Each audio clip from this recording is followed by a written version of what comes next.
we have a video from Gabriel Geiger at Lighthouse Reports, which hopefully...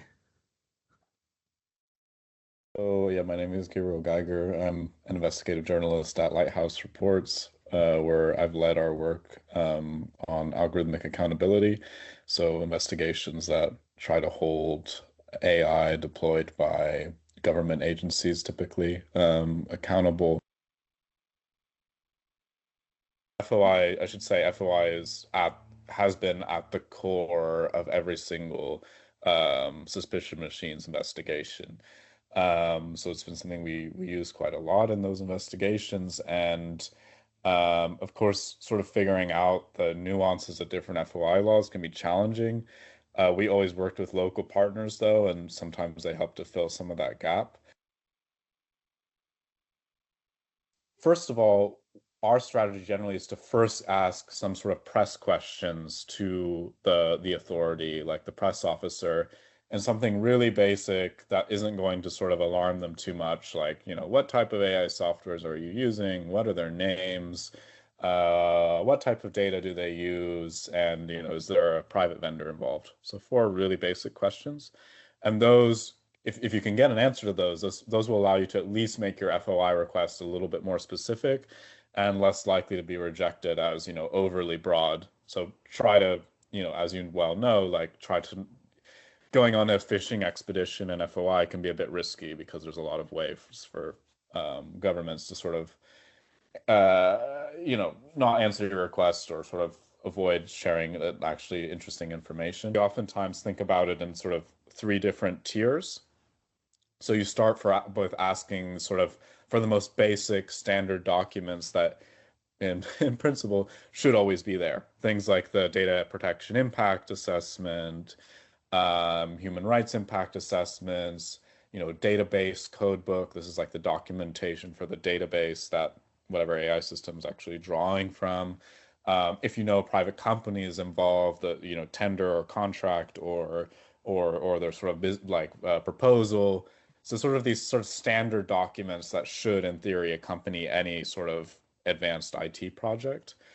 Based off of the sort of replies you get there, you can go sort of move on to the second tier, which is again more specific, a bit more likely to sort of that you'll resistance. So things like the code book, the manual that are given to caseworkers when using the system, the full set of variables. So these are the points of data that an AI system actually uses to make its decision or prediction, and their weights, the performance evaluations of the model. Again, that's something that's usually happening with an AI system, that the data scientist, whoever's actually running the system, is checking, is it actually working?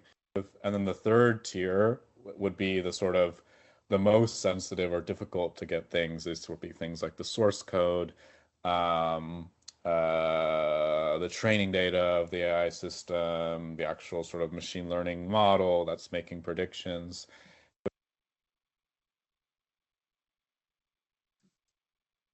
The sort of rationale behind using this tiered approach is that oftentimes if you sort of ask for all of this at the same time, a government agency will just sort of freak out and just immediately shut things down and not give up anything.